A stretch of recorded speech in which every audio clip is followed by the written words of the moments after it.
말씀 보시겠습니다. 은혜 받으실 기록된 하나님의 말씀은 창세기 37장 9절에서 11절까지입니다. 구약성서 56페이지에 있습니다. 구약성서 56페이지 보시면 됩니다. 요셉이 다시 꿈을 꾸고 그의 형제들에게 말하여 이르되 내가 또 꿈을 꾼즉 해와 달과 11별이 내게 절하도이다 하니라. Then he had another dream, and he told it to his brothers. Listen, he said, I had another dream, and this time the sun and moon and 11 stars were bowing down to me. 그가 그의 꿈을 아버지와 형제들에게 말하매 아버지가 그를 꾸짖고 그에게 이르되 내가 꾼 꿈이 무엇이냐? 나와 내 어머니와 내 형제들이 참으로 가서 땅에 엎드려 내게 절하겠느냐? When he told his father as well as his brothers, his father rebuked him and said, What is this dream that you had? Will your mother and I and your brothers actually come and bow down to the ground before you?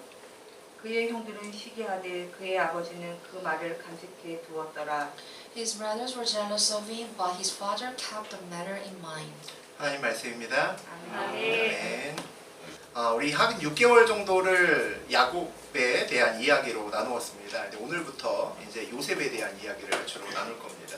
야곱이 아직은 죽지 않고 살아있지만 이제 성경의 카메라의 초점이 야곱을 계속 비추다가 이제 드디어 요셉을 비추기 시작을 합니다. 요셉의 이야기는 성경 전체에 있어서 하나의 전환점, 구약 성서에 있어서 하나의 전환점을 마련합니다. 어떤 전환점이냐면 요셉 이전의 이야기는 주로 가정 이야기입니다. 아브라함의 가정, 이삭의 가정, 또 그리고 그 이후에 야곱의 가정, 그 족장들의 이야기들과 가정의 이야기들로 이루어져 있습니다. 그런데 요셉의 이야기도부터 넘어가서 그 이유를 보게 되면 이스라엘 중심의 한 나라에 대한 이야기, 한 민족에 대한 이야기로 바뀝니다. 족장의 이야기와 이스라엘 역사 사이에서 다리 역할을 하는 것이 이 요셉의 이야기라고 보시면 됩니다. 이제 한 가정을 넘어서 하나님의 백성, 거룩한 공동체들의 이야기가 본격적으로 얼마 후에 이제 시작된다라는 이야기죠.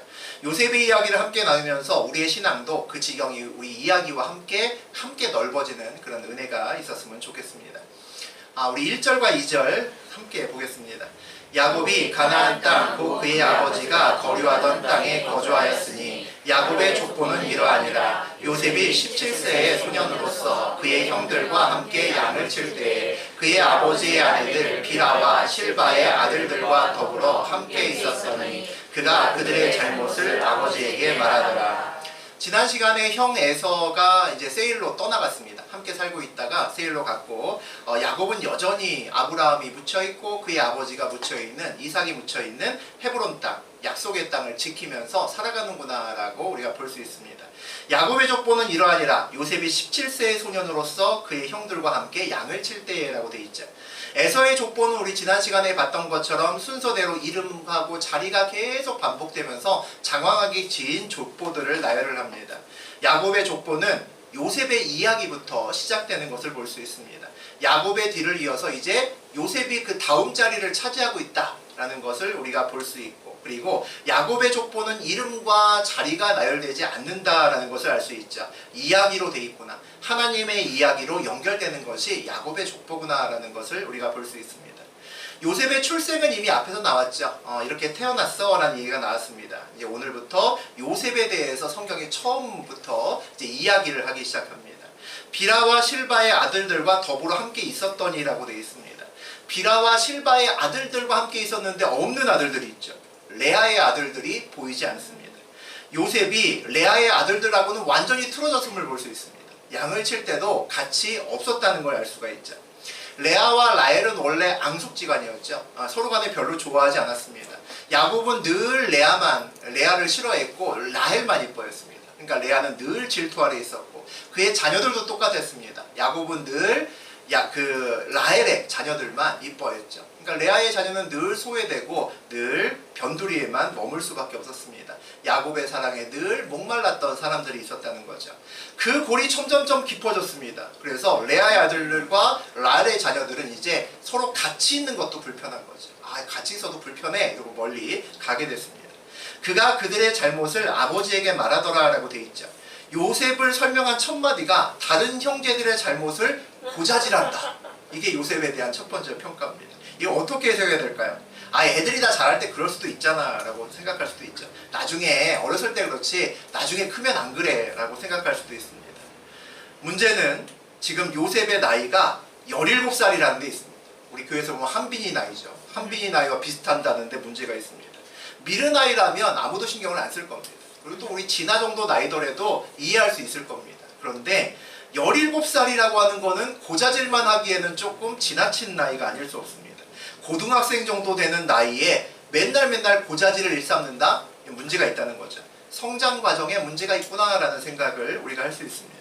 라헬은 요셉이 어렸을 때부터 내 아들 하면서 요셉만 감쌌을 겁니다. 그리고 야곱도 요셉을 무진장 이뻐했기 때문에 요셉이 해달라는 대로 다 해줬을 거죠. 아마 레아의 아들들이 요셉에게 털끝 하나만 건드려서도 아마 난리가 났을 겁니다. 야, 요셉아, 형들이 혹시 너에게 욕하거나 건들거나 때리면 얼른 와서 아빠한테 얘기만 해. 아빠가 모든 걸 다 해결해 줄게. 아마 그런 분위기에서 아마 요셉은 자랐을 겁니다. 그 결과가 요셉의 삶을 이렇게 만들었던 거죠. 고재질쟁이 고등학생 요셉을 만들어 놨던 겁니다. 우리 3절 같이 보겠습니다. 요셉은 노년에 얻은 아들이므로 이스라엘이 여러 아들들보다 그를 더 사랑함으로 그를 위하여 채색옷을 지었더니, 야곱은 늦둥이 이 요셉을 유달리 사랑했습니다. 11명의 아들들보다 요셉을 더욱더 사랑했습니다. 비교가 안 됐다는 이야기죠. 요셉이 라헬의 자식들만 사랑했는데 라헬이 두 아들이 있었습니다. 요셉이 있었고 좀 나중에 낳은 우리 몇 시간 전에 봤던 베냐민이 있었습니다. 그런데 베냐민보다도 요셉을 무진장 특별하게 요셉을 사랑했습니다. 아마 야곱에게는 요셉을 낳았었던 때가 가장 행복했던 때가 아니었나라는 생각도 듭니다.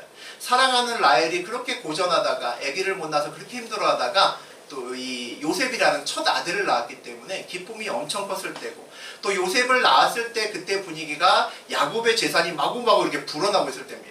잘 나갔었던 때라는 거죠. 그러니까 뭔가 인생이 잘 풀렸을 때 복덩이 요셉이 태어난 겁니다. 아, 그래서 요셉을 더 야곱이 좋아할 수도 있었겠구나라는 생각이 듭니다. 그를 위해서 채색옷을 지었더니라고 돼 있죠. 채색옷은 여러 가지 색깔로 예쁘게 지은 옷이다라고도 생각할 수 있고, 또 원어적인 의미에서 보게 되면 소매가 달린 긴 망토처럼, 그러니까 옛날에 좀 잘 나갔던 왕이나 높은 지위에 있던 지도자들이 입는 옷과 비슷한 그런 옷으로 해석할 수 있습니다. 요즘은 보통 아이를 1명 낳거나 많아야 2명 낳죠. 네, 그래서 잘 모르지만 여러 명의 아이들을 낳던 때의 첫 아이의 의미는 굉장히 큽니다. 또 특히나 지금은 그렇지 않지만 옛날에는 아들을 되게 좋아했었잖아요. 그러니까 첫 번째 아들이 가는 의미는 더욱더 큽니다. 옛날에는 보통 장남이 가장 사랑도 많이 받고 가장 돈도 많이 받고 항상 새 옷 입고, 둘째 셋째는 형이 입던 옷을 물려받게끔 되어 있습니다. 장남은 늘 새 것, 늘 좋은 것을 쓰는 거죠. 그러면 채색 옷은 누가 입어야겠습니까? 이 집안의 장남 르우벤이 입어야 됩니다. 그런데 야곱의 집안에서는 늘 새롭고 좋은 건 누가 있습니까? 11번째 아들인 요셉의 것이 됩니다. 당시의 옷들이 어떻게 생겼냐면 쉽게 얘기하면 우리 쌀푸대자루 있죠. 쌀푸대자루에다가 목구멍 뚫고 그 다음에 양쪽에 팔구멍 뚫면 됩니다. 그러면 옛날에 입던 옷이 된다는 거죠. 그런 시대에 요셉만 소매가 달리고 화려한 채색 옷을 입고 있습니다. 그의 옷이 낡으면 누가 입을까요? 12번째 아들 베냐민이 입겠죠. 그럼 다른 아이들은 전부 다 그림의 떡입니다. 옷이 헤어져도 그 채색 옷을 입을 수가 없죠. 형들이니까, 등치가 크니까 입을 수 없습니다. 우리 머릿속에는 굉장히 우스꽝스러운 장면이 상상될 수 있습니다. 지금 12명의 아들이 모여 있습니다. 10명의 아들들은 모두 두 팔이 뚫린, 구멍 뚫린 푸대자루와 같은 걸 뒤집어 쓰고 있고, 11번째 아들 요셉만 소매 달린 멋진 채색 옷을 입고 있습니다. 12번째 아들 더 어린 베냐민은 요셉이 입다가 물려준 조금 색이 바랜 그 채색 옷을 입고 있는 거죠. 누가 봐도 12명의 아들을 보면 아, 요셉이 주인의 아들이구나 라는 생각이 들 수 있다는 거죠. 형들과 함께 있었던 요셉은 같이 양을 쳤을까요? 다른 아들들은 양을 칠 때 불편하지 말라고 나시티에 추리닝을 입혀서 가서 보냅니다. 요셉은 턱시도에 나비 넥타이를 매주고 양을 치러 보냅니다. 요셉이 양을 쳤을 리가 만무하다는 거죠. 형들은 양을 치고 요셉은 형들이 양 치는 걸 구경하고, 형들이 아버지 명령대로 양을 잘 치나 감시합니다. 그리고 집에 와서는 아버지 얘기하는 거죠. 아버지가 시켰는데 둘째 형이 오늘 그 일 안 하고 낮에 자던데요. 이렇게 얘기를 하는 겁니다. 어찌 미움을 받지 않을 수가 있었겠습니까? 이게 오늘 요셉의 가정에 대한 이야기입니다. 우리 4절 같이 보겠습니다. 그의 형들이 아버지가 형들보다 그를 더 사랑함을 보고 그를 미워하여 그에게 편안하게 말할 수 없었더라. 요셉이 힘이 없는 어린 동생임에도 얄미운 짓만 골라하는데도 그 형들이 한번 쥐어받거나 욕을 할 수 없었습니다. 아버지 야곱이 요셉만 무진장 좋아했기 때문이죠. 그럼 다른 형들이 요셉에게 할 수 있었던 것이 무엇이 있을까요? 그에게 편안하게 말할 수 없었더라. 말을 섞지 않는 겁니다. 얼굴도 보지 않고 외면하는 겁니다. 그냥 완전히 왕따시켜버리는 거죠. 그게 할 수 있는 최선이었다는 겁니다. 자녀가 여러 명일 때 더 마음이 가는 자녀가 있을 수 있습니다. 더 마음이 가는 아이가 있을 수 있죠. 하지만 그것을 표신하게 하면 이제 그 가정에 문제가 생깁니다. 오늘 야곱의 가정의 분열의 원인은 야곱이 다른 3명의 아내를 합친 것보다 라헬을 너무나 사랑해서 문제가 생기기 시작했습니다. 야곱이 다른 11명의 아들들을 다 합친 것보다 요셉을 너무나 사랑해서 문제가 생기기 시작했다는 거죠. 어느 조직에서 여러 사람이 있을 때 내가 좋아하는 사람만 챙기고 그 사람에게만 사랑을 몰빵해서 주면 분열이 일어나기 시작합니다. 특히 사랑의 공동체인 가정과 교회에서는 그것이 굉장히 중요할 수 있습니다. 만약에 내가 속한 교회에서 또 내가 있는 가정에서 어떤 분열이 일어난다면 혹시 이것이 사랑의 문제가 아닌가 살펴볼 수 있는 눈이 있어야 됩니다. 그래서 가정에서는 부모가 사랑이 많아야 됩니다. 사랑이 많아야 가정이 온전할 수 있습니다.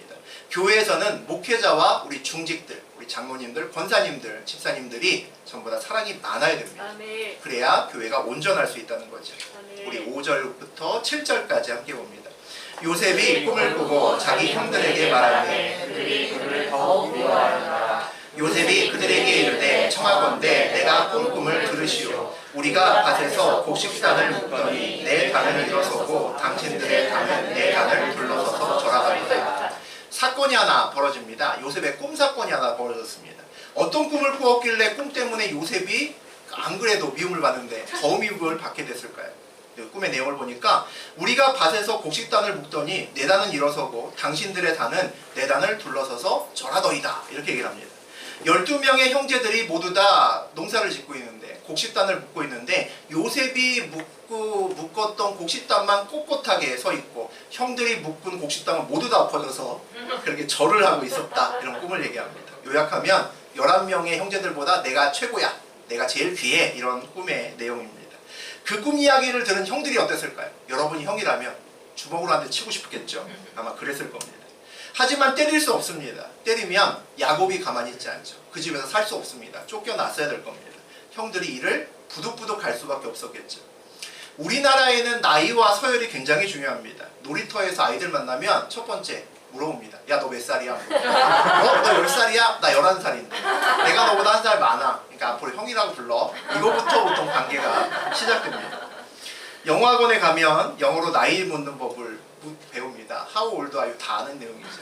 그런데 배워도 별로 쓸모가 없습니다. 외국 사람한테는 함부로 나이 부르면 안 됩니다. 굉장히 신뢰되는 내용이라는 거죠. 우리의 사회의 뿌리는 유교입니다. 유교는 장유유서죠. 나이에 따라서 대가가 있고 나이에 따라서 순서가 있습니다. 질서가 있죠.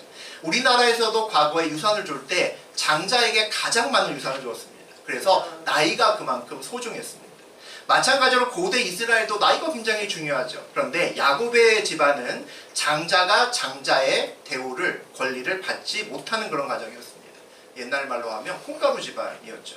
거기에 요셉의 꿈 이야기로 오늘 불난집에 기름을 붓고 있습니다. 원어를 분석하면 요셉의 말투가 정말 가관입니다. 6, 7절을 다시 한번 번역해보면 이런 얘기입니다. 보세요. 우리가 밭에서 곡식을 묶었는데 보세요. 내 단만 일어나서 있고요. 보세요. 형들의 단은 모두 내 단에 절하던데요. 이렇게 얘기를 하는 겁니다. 어떠세요? 때리고 싶죠?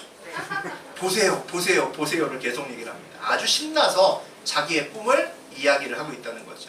요셉은 고자질 왕인데 심지어는 눈치도 없습니다. 사회성이 완전히 결여되어 있는 것이 요셉입니다. 왜 눈치가 없을까요? 갑으로 여태까지 살았기 때문에. 갑으로 자란 사람은 눈치를 잘 보지 않습니다. 사회에서도 자기의 그릇보다 지나치게 성공한 사람들은 남의 눈치 보지 않습니다. 야곱의 보호 아래 먹고 싶은 것, 하고 싶은 것 다 하면서 자랐기 때문에 남의 어려움을 볼 수 있는 눈이 감겨져 있다는 거죠. 우리 8절 같이 보겠습니다. 그의 형들이 그에게 이르되 내가 참으로 우리의 왕이 되겠느냐, 참으로 우리를 다스리게 되겠느냐 하고 그의 꿈과 그의 말로 말미암아 그를 더욱 미워하더니. 안 그래도 요셉이 미운 형들이 그 꿈 이야기를 듣고 정말 미워합니다. 와, 이제 아버지가 이뻐한다고 아주 하늘 높은 줄 모르고 기어오르는구나 라는 생각이 들 수밖에 없죠. 아버지가 왕처럼 채색 옷 입혀주니까 지가 왕인 줄 아나 보네. 이런 네 가지 없는 이런 생각이 들 수밖에 없다는 거죠. 내가 참으로 우리의 왕이 되겠느냐, 참으로 우리를 다스리게 되겠느냐 라고 묻습니다. 네가 우리 왕이다, 네가 우리 형해, 이런 얘기입니다. 아주 비아냥거리는 말투죠. 그의 꿈과 그의 말로 말미암아 그를 더욱 미워하더니, 이 꿈이 요셉을 더욱더 왕따로 만들었다라는 걸 알 수 있습니다. 우리 9절 보죠. 요셉이 다시 꿈을 꾸고 그의 형들에게 말하여 이르되 내가 또 꿈을 꾼즉 해와 달과 11별이 내게 절하더이다 하니라. 요셉이 얼마 후에 또 꿈을 꿉니다. 이번엔 더 엄청난 꿈입니다. 곡식단 정도의 이야기가 아니라 아예 해와 달과 별까지 요셉에게 절을 합니다. 당시에 해와 달과 별은 절을 하는 애들이 아니라 절을 받는 애들입니다. 그렇죠. 모두 다 해, 달, 별을 섬기는 때니까. 요즘으로 치면 내가 어제 꿈꿨는데 부처와 공자와 염라대왕이 나에게 절을 하는 거야. 뭐 이런 꿈입니다. 요셉이 다시 꿈을 꾸고 그의 형들에게 말하여 이르되, 세상에 눈치가 없어도 이렇게 없을까요? 이번에는 그냥 조용히 있어도 좋으련만 또 꿈 이야기를 합니다. 눈치를 보는 것이 부정적인 측면도 있죠. 하지만 긍정적인 부분도 굉장히 큽니다. 눈치를 본다는 것이 남을 배려한다는 것의 가장 시작이 되기 때문입니다. 이야기하면서 상대편의 얼굴의 안색을 살피는 것은 가장 기본이죠. 상대편이 기분 나빠서 얼굴이 뻘개지고 막 울그락불락 하고 있는데 눈치 안 보고 계속 얘기를 해대면 안 되는 겁니다. 교회 안에서 간증을 할 때도 역시 눈치가 있어야 되죠. 힘들어하고 어려운 사람들 앞에 가고, 야, 요즘에 하나님이 나를 얼마나 도와주신 줄 알아? 와, 요즘에 이렇게 잘 되고 있어 라고 하면 내 간증이 그 사람에게 상처가 될 수도 있습니다. 힘든 사람 앞에서는 항상 위로가 되는, 그리고 상대편의 믿음이 도움이 되는 그런 말들에 간증을 해주어야 되는 거죠. 신앙의 눈치도 역시 우리에게 중요합니다. 우리는 또 자녀들에게 사랑을 받는 것도 가르쳐야 되지만 사랑을 주는 것도 가르쳐야 됩니다. 균형이 굉장히 중요하다는 거죠. 사랑을 받는 것만 가르치면 이기적이 됩니다. 눈치가 없어집니다. 사회성이 결여되죠. 요셉처럼 됩니다. 사랑을 주는 것만 가르치면 사랑을 주는 것도 보통 배우지 못하고 사랑을 받지도 못할 가능성이 커집니다. 사랑을 받지 못해본 자가 사랑을 계속 주는 것은 불가능하기 때문입니다. 우리가 사랑의 균형을 잘 맞춰주지 못하면 우리의 자녀도 요셉처럼 되거나 또는 11명의 다른 아들들처럼 된다는 거죠. 우리 10절 같이 보겠습니다. 그가 그의 꿈을 아버지와 형들에게 말하되 아버지가 그를 꾸짖고 그에게 이르되 내가 꾼 꿈이 무엇이냐, 나와 내 어머니와 내 형들이 참으로 가서 땅에 엎드려 내게 절하겠느냐. 아무리 신기하고 놀라워도 그 해와 달 별들이 절하는 이야기 한 번이면 됐지, 아버지와 형들이 다 모인 자리에서 또 얘기합니다. 이 정도면 요셉이 얼마나 눈치 없고 남을 배려하지 않는가 우리가 알 수 있습니다. 형들이 얼굴이 뻘개진 것도 뒤에서 씩씩대는 것도 요셉의 눈에는 안 보였다는 거죠. 심지어는 아버지의 안색이 바뀌는 것도 몰랐다는 겁니다. 그것도 17살이나 먹은 아이가 몰랐다는 거죠. 아버지가 그를 꾸짖고라고 되어 있습니다. 요셉을 너무 사랑해서 맨날 오냐오냐 하고 받아주던 그 아버지도 이번에는 화가 나서 요셉을 꾸짖습니다. 야곱은 꿈에서 해와 달은 야곱과 그 다음에 야곱의 아내죠. 요셉의 엄마와 아빠를 이야기를 하고 11별은 요셉의 형들을 가르친다라고 그렇게 꿈을 해석했던 것 같습니다. 어이없는 요셉의 꿈 이야기에 요셉을 심하게 나무라고 있는 것을 볼 수 있습니다.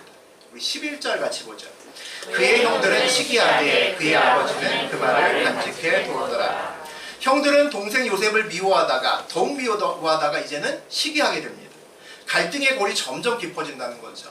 이 가정을 제3자의 입장에서 보고 있는 우리는 야, 이 가정에 머지않아 문제 생기겠네 라는 생각을 하게 됩니다. 아, 뭔가 사고가 터지겠다 라는 것을 느낄 수 있다는 거죠. 그의 아버지는 그 말을 간직해 두었더라. 오늘 야곱의 특이한 반응을 봅니다. 화를 내긴 냈는데 간직해 두었습니다. 요셉의 꿈을. 요셉의 꿈이 개꿈이라고 생각하지 않았다는 거죠. 야곱은 그 꿈의 의미를 알지 않았을까 싶습니다. 왜냐하면 야곱도 옛날 어렸을 때 비슷한 꿈을 받았었기 때문입니다. 야곱에게 주어진 꿈은 그의 어머니가 꾸어서 주었던 꿈이었습니다. 큰 자가 작은 자를 섬기리라. 야곱도 에서 다음에 태어난 둘째 아들이었습니다. 장자가 아니었다는 거죠. 그런데 야곱은 장남이 아니지만 아버지 이삭의 대를 이을 것이다 라는 하나님의 꿈을 받았습니다. 그런데 아무리 생각해도 형 에서가 눈 시퍼렇게 뜨고 살아있는데 둘째가 장남이 될 수 있는 방법이 없었다는 거죠. 그래서 엄마 리브가와 머리를 맞대고 하나님을 돕기로 그렇게 결정했었죠. 형 에서는 산으로 들러 뛰어다니면서 사냥했던 것을 좋아했던 남자 중에 남자였습니다. 그게 에서였죠. 야곱은 장막 안에 있는 것을 좋아했습니다. 리브가와 부엌에서 이야기하고 음식 만들고 놀기를 좋아했던 그런 아이가 야곱이었습니다. 요즘 같으면 백종원처럼 아주 유명한 셰프가 되고 요리 사업가가 될 수 있었다라고 저는 생각합니다. 그런데 고대의 남자는 사냥을 해야지 장막에 여자들이 있는 곳에 있으면 안 되는 사람이었습니다. 아마도 아버지 이삭의 눈밖에 났을 겁니다. 아이 쟤는 안 되겠네 라는 생각이 들 수 있었다는 거죠. 장막에서 놀기를 좋아했던 야곱의 무기는 사냥이 아니라 뭐였겠습니까? 요리였습니다. 그래서 그는 자기의 무기를 이용해서 팥죽 한 그릇을 근사하게 쏘아서 에서를 먹인 다음에 그의 장자권을 사버렸습니다. 그리고 목에다 염소돌까지 붙이고 들어가서 에서 흉내를 내서 장자의 축복도 뺏었죠. 그렇게 열심히 하나님의 꿈을 야곱의 방법대로 뺏은 결과는 20년, 아니 그보다 더 긴 시간을 고난과 연단의 시간으로 보내야 됐습니다. 하나님의 꿈은 이렇게 성취하는 게 아니구나. 누구보다 잘 알았던 것이, 그 비밀을 잘 알았던 것이 야곱이었습니다. 그의 아버지는 그 말을 간직해 두었더라. 간직했다는 건 뭡니까? 잠잠했다는 겁니다. 얘기 안 했다는 거죠. 얼마 전 딸 디나의 사건에서도 적극적으로 개입하고 말을 했어야 됐는데 잠잠했었습니다. 그 결과로 많은 생명들을 잃고 세겜에서 쫓겨나야 됐습니다. 이번에도 요셉에게 하나님의 꿈에 대한 비밀을 알려주었어야만 된다고 저는 생각합니다. 그런데 야곱은 늘 적극적으로 책임지고 개입해야 되는 상황이 만들어지면 입을 닫습니다. 잠잠합니다. 책임지지 않겠다는 거죠. 늘 잠잠함이 책임져야 될 때 입을 닫고 있는 그 상황이 항상 문제를 일으킵니다. 사건이 터지기 전에 막을 수 있는 기회는 보통 여러 번 있습니다. 이왕이면 형제들이 미워할 때, 가능하면 형제들이 더욱 미워할 때 해결하면 그 문제가 더 쉽게 풀릴 수 있죠.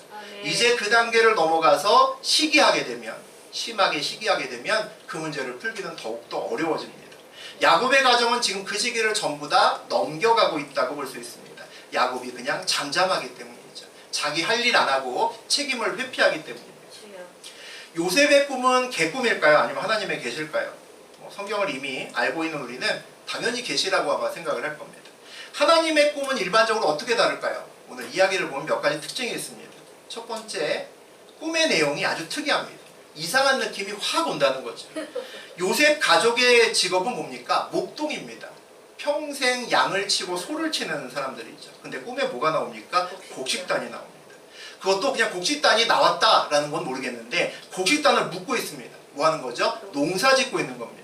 요셉에게는 한 번도 곡식단을 묶어본 아마 경험이 없을 겁니다. 농사를 지어본 적이 없기 때문이죠. 아주 생소하고 아주 이상한 겁니다. 보통 우리의 꿈은 보통 현실과 연결됩니다. 학생들은 주로 공부에 눌려서 꿈꿔도 막 공부하는 꿈을 꿉니다.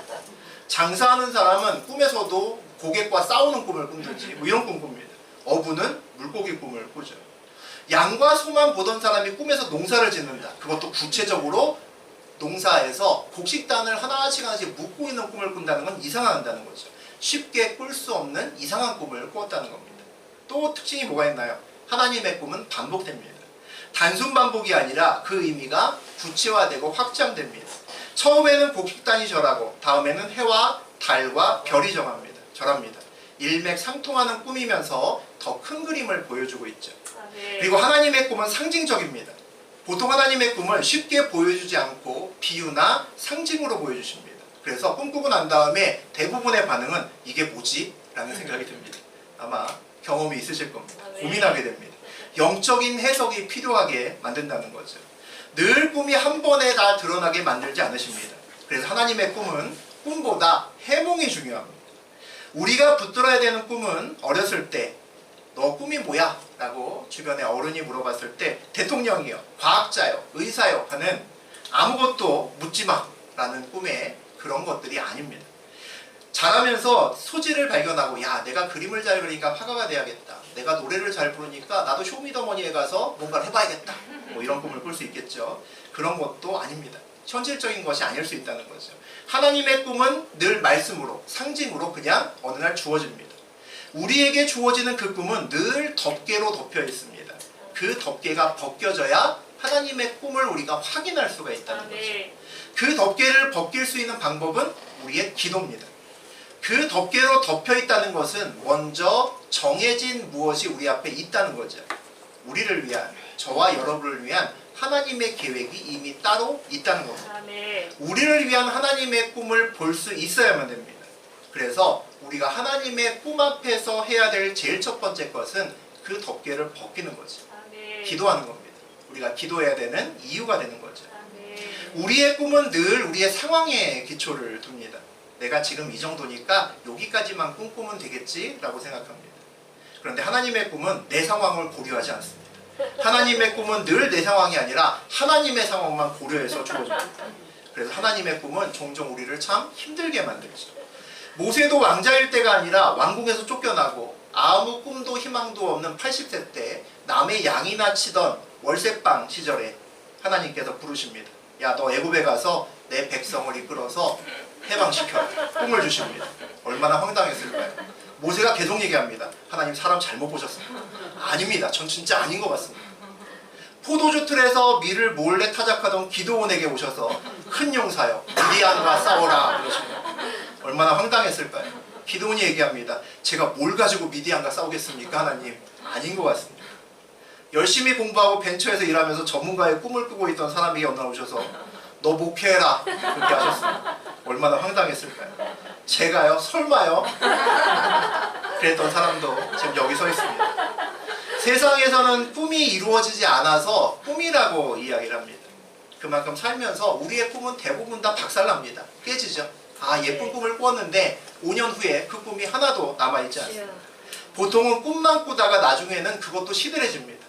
나중에는 더 이상 꿈도 꾸지 않는 그런 나이가 돼버립니다.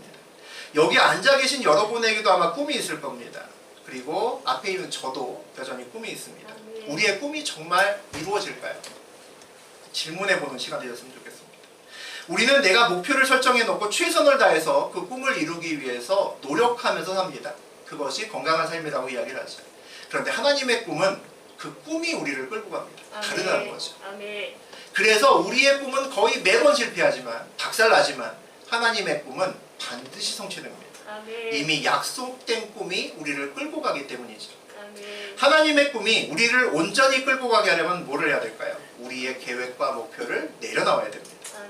그리고 하나님의 꿈이 선하다라는 것을 인정하고 믿어야 되는 거죠. 내가 이해하지 못하는 것을 설사 보여주셨더라도 그것이 나에게 가장 좋은 것이다 라는 것을 믿을 수 있어야 됩니다. 모세도 백성들과 광야를 걸을 때가 그의 인생길에서 가장 행복했던 40년이었을 겁니다. 기드온도 미디안과 싸우는 큰 용사로 살아갔던 그때가 인생에서 가장 행복했었던 때였습니다. 저도 과학자로 살았을 때보다 목회자로 사는 지금이 더 행복합니다. 그래서 그것을 확신할 수 있습니다. 꿈을 처음 받을 때는 당황스럽지만 그 꿈이 성취되고 난 이후에는 비로소 그 꿈이 얼마나 나에게 좋은 것인지를 알게 됩니다. 꿈이 성취되려면 저하고 여러분의 꿈이 꿈으로 남아있으면 안 되고 비전으로 바뀌어야 됩니다. 꿈이 비전이 된다는 것은 꿈을 덮고 있는 덮개가 벗겨져서 꿈이 우리 눈앞에 드러나기 시작해야 된다는 것을 의미합니다. 처음에 기도하면 조금씩 벗겨집니다. 뭔지 잘 모릅니다. 뭐 까만 것 같기도 하고 뭔 것 같기도 하고 잘 모르다는 거죠. 기도할수록 조금씩 더 보입니다. 그리고 내가 기도할수록 시간이 가면 결국 환하게 다 드러날 때가 있습니다. 드러나기 시작하면 더 이상 꿈이 아닙니다. 구체적이 되기 때문에 비전이 됩니다. 그리고 그 비전이 저하고 여러분의 삶을 끌고 갑니다. 그래서 반드시 그 꿈이 이루어진다는 거죠. 그래서 하나님의 꿈이 저하고 여러분의 온전한 구체적인 비전이 되셔야 됩니다. 몇십 년 전에 옛날에 연인들에게 유행했던 말이 있었습니다. 여러분은 그런 말 잘 안 할 텐데 여기 청년들은 내 꿈 꿔 그랬습니다. 오늘 밤 네 꿈에 내가 나왔으면 좋겠어 이런 말이죠. 완전 닭살입니다. 완전 오글오글하는 멘트를 날리면서 연애했던 시절이 있었습니다. 하나님께서 오늘 저와 여러분에게 그런 말씀하시는 것일 수도 있습니다. 내 꿈꿔 이렇게. 아멘. 오늘부터 하나님 꿈꾸고 그 꿈을 기도함으로 나의 비전으로 만드는 저하고 여러분 되셨으면 좋겠습니다. 아멘. 그래서 우리의 삶에서 하나님의 꿈이 비전이 되어서 그 비전이 온전히 우리를 끌고 가는 그런 인생길 되셨으면 좋겠습니다. 하나님의 비전이 성취되는 것을 보는 기쁨의 인생길 되시기를 주의 이름으로 축원드립니다. 아멘. 아멘.